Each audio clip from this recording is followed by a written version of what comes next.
اب جو شخص ایسی باتیں کرتا ہے یا کچھ ایسا گروہ ہے لوگوں کا جو دین کے نام پر، اہل بیت کے نام پر اس طرح کی باتیں کرتے ہیں، جس میں انبیاء کی توہین کرتے ہیں، انبیاء کی تنقیص کرتے ہیں، ان کے اوپر کیا حدود اور قیود لاگو ہونی چاہیے، اس کے بارے میں ہمارا آئین جو ہے وہ بتا رہا ہے صاف صاف۔ لیکن قانون سازی اگرچہ توہین اور تنقیص کے حوالے سے اس کا بھی ایک اگرچہ اس کو مس انٹرپریٹ بھی کیا جاتا ہے مختلف لوگوں کی طرف سے، اور اس کے ساتھ ساتھ مس یوز بھی کیا جاتا ہے، لوگ اپنے اپنے مقاصد کے تحت کرتے ہیں۔ لیکن اصل بات یہ ہے کہ ایسے لوگوں پر چیک کیا ہے اور چیک کون رکھے گا؟ ایک ایسے لوگ جو اپنی چرب زبانی سے، اپنی جو شعلہ بیانی سے، اور اپنی جو ان کی زبان میں بعض لوگوں کی اللہ نے اگرچہ اللہ نے ان کو کوئی فن دیا ہوتا ہے، صلاحیت دی ہوتی ہے، تو اپنے اس فن کا، اس صلاحیت کا جو غیر مناسب، غیر اخلاقی، غیر شرعی استعمال کرے، ان کے اوپر چیک کون کرے گا؟ چیک رکھا جائے گا حکومت کی طرف سے، اور حکومت سے گزارش ہے کہ وہ تمام تر واعظین، ہر شخص کو واعظ نہیں ہونا چاہیے۔ واعظ سے مراد یہ ہے کہ جو ایسی مسند پر بیٹھ کر، ایسی جگہ پر کھڑا ہو کر جو بھی اس کے منہ میں آتا ہے، جو بھی کہیں بھی کسی بھی کتاب میں کچھ بھی پڑھ لیتا ہے، جو کہیں سے بھی کچھ بھی سن لیتا ہے، وہ بیان کرنا شروع کر دیتا ہے۔ اس کا کیا معیار ہے؟ کیسے طے کریں گے آپ یہ کہ یہ کون شخص؟ اب یا تو ایک عام آدمی ہے، جیسے تھڑے پر بیٹھا ہے، کسی بورڈ کے درخت کے نیچے بیٹھا ہے، کسی تکیے پر بیٹھا ہے،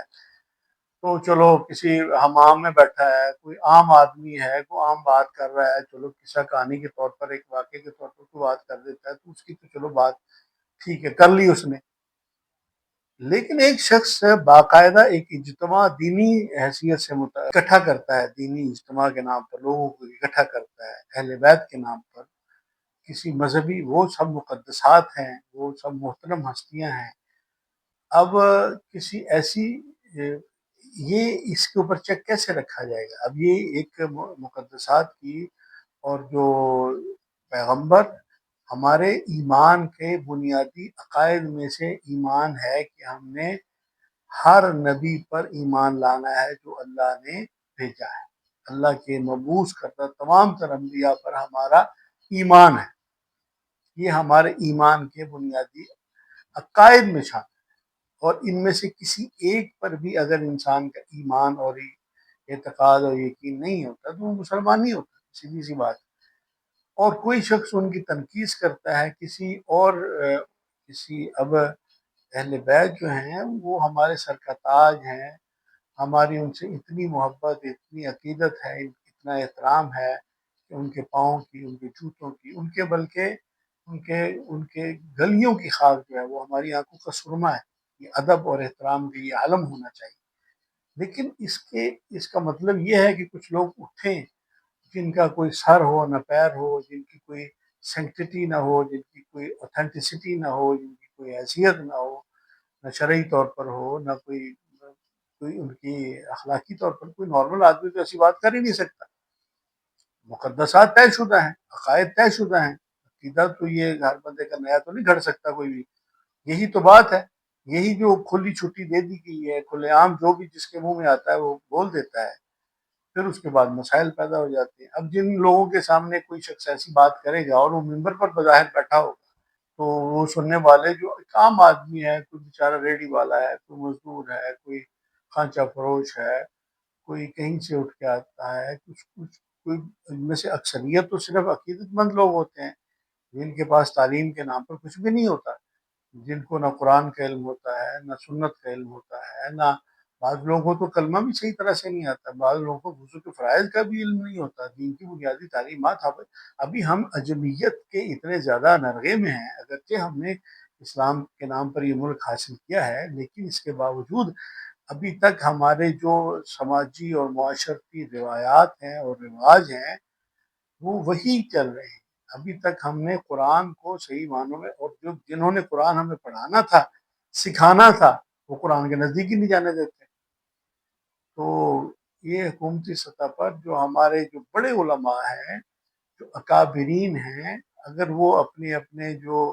ان کے جو بھی مکاتب فکر ہیں، مکاتب فکر تو بعد کی بات ہے نا، پہلا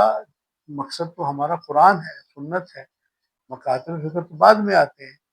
تو پہلے قرآن اور سنت، اللہ رسول جو ایمان ہے، ایمانیات ہیں، مقدسات ہیں، معتقدات ہیں، ایمانیات ہیں، ان کے بارے میں کچھ چیزیں طے کر لینی چاہیے، اور ایک اجتماعی طور پر تمام تر علماء کو بیٹھ کر حکومت کی زیر سرپرستی ہر مکتبہ فکر کی جتنے بھی ہیں، چھوٹے سے بڑے سے، سب بیٹھ کر ایک چیزیں طے کر، ان تمام تر جو ایسی باتیں لوگ کرتے ہیں، اور وہ ہر جگہ پر پہنچ،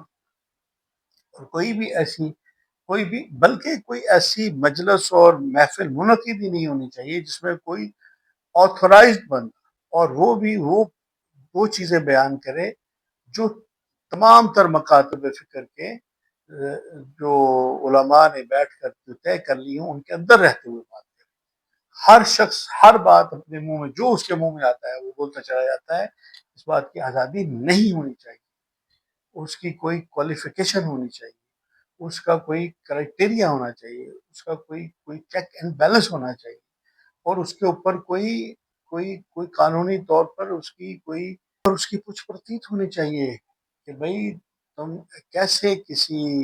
نبی انبیاء پر کسی کو فوقیت اور فضیلت دے سکتے ہو؟ کون ہو آپ؟